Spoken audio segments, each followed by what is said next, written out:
Hey guys, welcome back to the channel. My name is Chris. Thank you so much for joining me in this video. Well, you can see by the thumbnail, I have built an air compressor cart, and I'm gonna give you my thoughts on why I'm going back to pneumatic tools. My thoughts on these things after this. Thanks for joining me.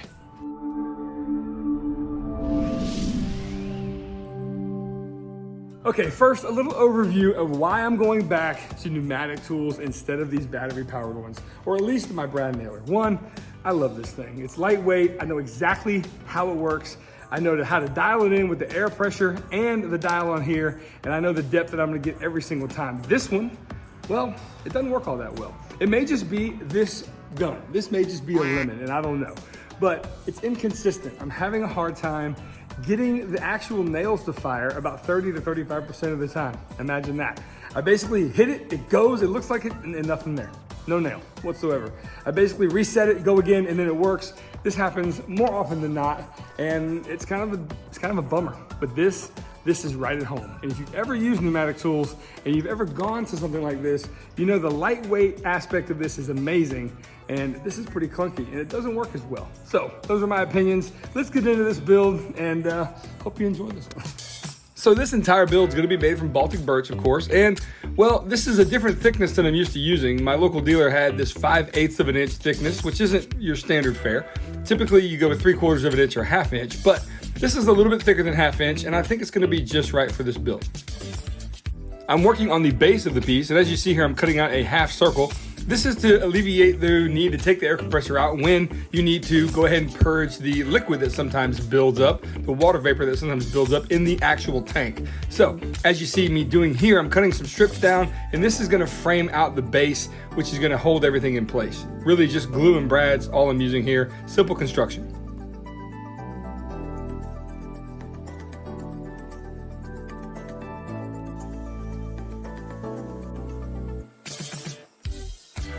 After cutting the back of the piece there, you see me attaching it here with a little bit of glue and brads, but I'm gonna come back and reinforce it with some screws that are gonna be countersunk as well.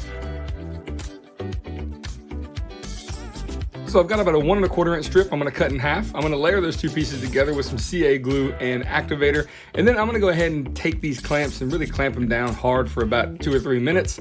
Take them out, give it a little toss, real slick there, dude. And then I'm gonna trim it to length. So to ease the edges of the handle, I'm using a 1/4 inch round over bit in my router, doing that to all 4 sides. Then I turn my attention to cut a few other pieces that are gonna be used to attach that handle to the actual cart. Using some blue tape to keep those pieces aligned, I'm gonna find the center mark by measuring back and forth on the diagonal. Then I'm gonna take a little cup here and just kind of put a semicircle on there. I'm gonna trim that on the bandsaw here in a minute. But oh, look at the fan, just keeps on knocking the cup away.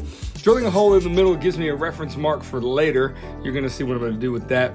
Then I'm just gonna trim it up and put a little semicircle. This is kind of a theme here with this cart, cutting little semicircles. But then there you go. Those are the pieces that are gonna attach the handle to the cart itself. So I've got this little rig set up, temporary rig, where I've got a piece clamped down in place. I'm putting a few spacer blocks in, and then I'm just gonna, as you can see, I'm gonna make a few marks here, put a little CA glue, activator of course, and this is how I'm gonna attach the ends to the handle. Setting up this little rig here is gonna allow me to have repeatable results on either side, but of course I'm gonna come back and reinforce those two joints with some screws as well, countersunk of course.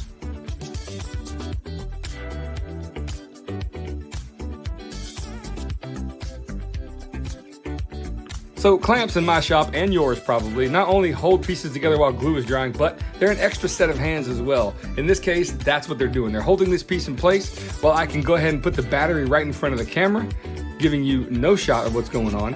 But as you see there, the clamp's coming in handy, giving you a better shot of what's going on here. No glue, just screws. Move the clamp, do the piece on the bottom, there you go.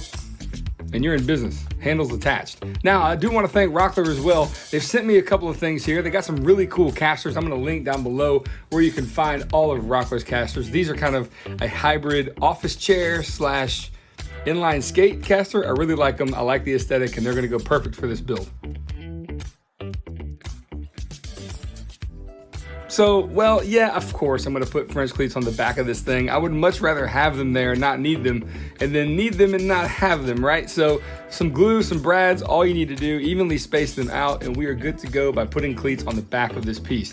Now, I turned my attention to actually reinforcing that 90-degree angle. Aha, I didn't think I was gonna do that, did you? But it is necessary to join these two pieces together, the top and bottom, giving this whole structure some continuity and some strength.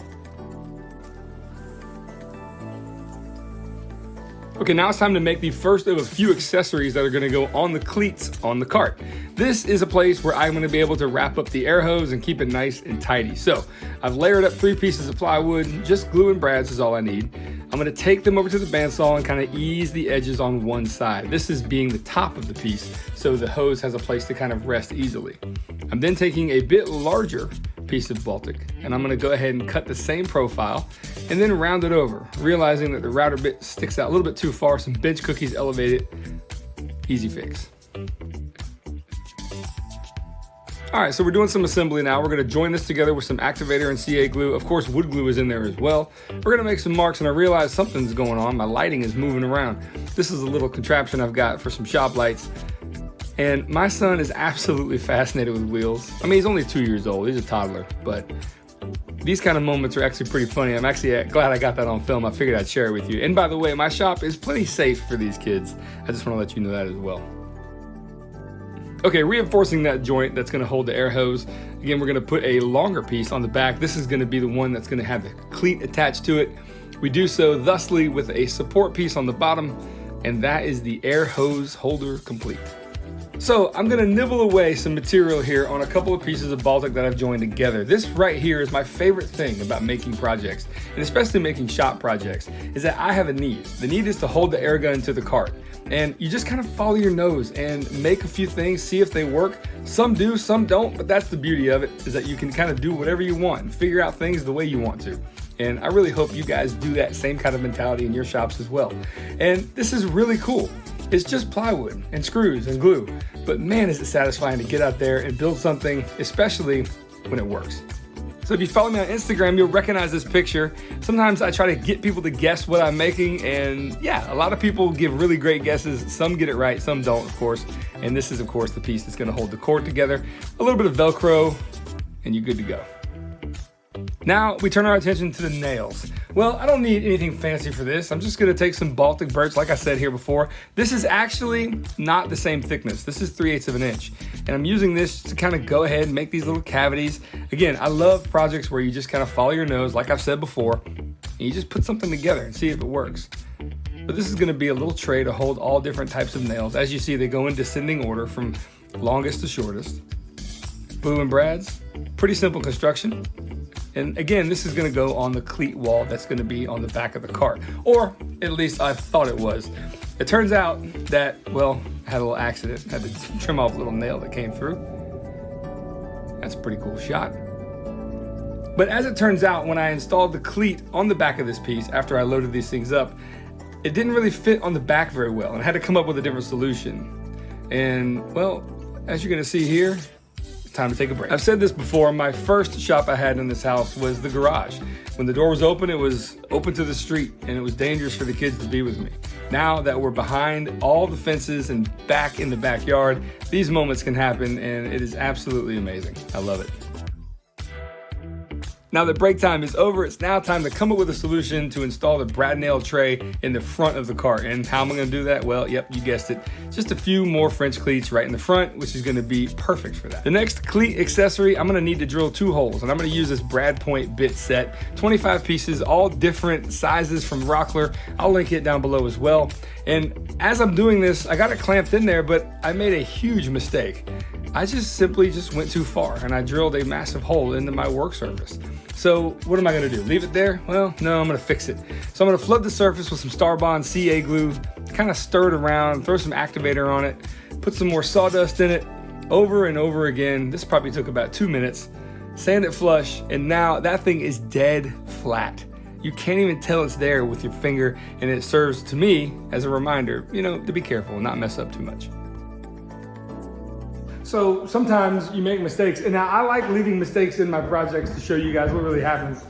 But this one I was very reluctant to do so because I've got an entire wall of French cleats, and this channel is kind of known for those kind of things. And look what I did. This is to hold a couple of air compressor tools, and look, if you can just tell what the French cleat is doing, how wrong this is.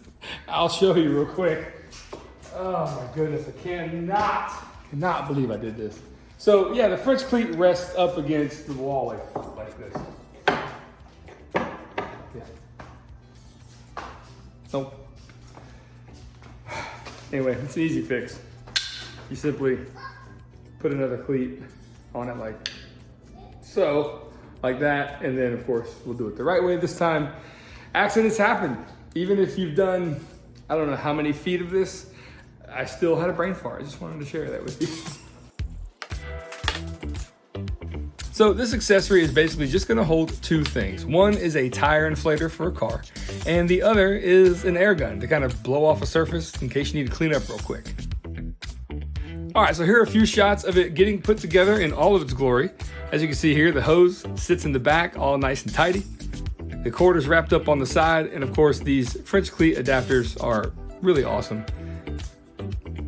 And the customization aspect of the cleat system, you know, you've seen it in other videos. I love it.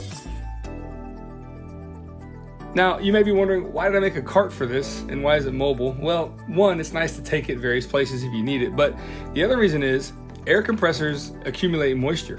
And instead of letting that moisture out right in the shop, I could just roll this thing out to the yard and let that moisture out of the bottom. That's why that cutout is in the base of it. And that was some of the motivation as well. Pretty cool little cart, what do you think? So I would like to hear a comment about what you think of this project, and also if you've done something like this for yourself or you plan on it, definitely follow me on Instagram. The link is down below. I love having conversations with people about shop projects down there, so give me a follow.